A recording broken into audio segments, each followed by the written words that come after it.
नमस्कार, देशोन्नती संपादकीयमध्ये मी ऐश्वर्या शिंदे आपलं स्वागत करते। ट्रम्प यांच्यासोबतच्या वादग्रस्त बैठकीत युक्रेनच्या हिताशी सौदेबाजी करणार नाही अशी स्वाभिमानी भूमिका घेत बैठक सोडून निघून गेलेल्या झेलेन्स्कींचा स्वाभिमान वास्तवाचे चटके बसू लागताच गळून पडल्याचं दिसतंय। अमेरिकेच्या सूचनेनुसार रशियासोबत 1 महिन्याचा युद्धबंदी करार करण्यास झेलेन्स्की आता तयार झाले आहेतच, शिवाय अमेरिकेच्या इच्छेप्रमाणे युक्रेनमधील खनिजांच्या संदर्भात करार करण्यासही त्यांनी होकार दिलाय। एवढंच नव्हे तर ट्रम्प सोबतच्या बैठकीत आपले वागणे उचित नव्हते अशी कबुलीही त्यांनी दिली आहे। अमेरिकेने युक्रेनला केली जाणारी लष्करी मदत आणि गुप्त वार्ता विभागातील देवाणघेवाण थांबवल्यानंतर झेलेन्स्की यांनी युरोपियन देशांचा दौरा करत त्यांच्याकडून काही मदत होते का याची चाचपणी केली।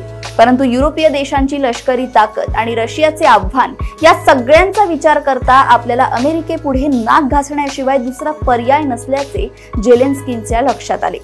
त्याशिवाय आपण अधिक ताणून धरले तर कदाचित आपली अध्यक्षपदावरून उचलबांगडी करण्यासही अमेरिका मागे पुढे पाहणार नाही आणि नंतर आपले काय होईल हे देखील सांगता येणार नाही।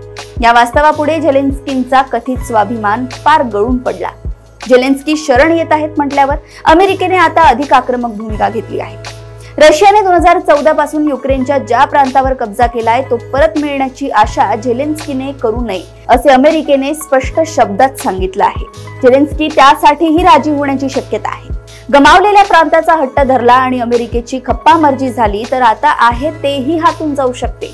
त्यामुळे जीवावर आले ते बोटावर निभावत असेल तर काही कशाला म्हणायचे, हा व्यावहारिक विचार झेलेन्स्की करत असल्याचं दिसतंय।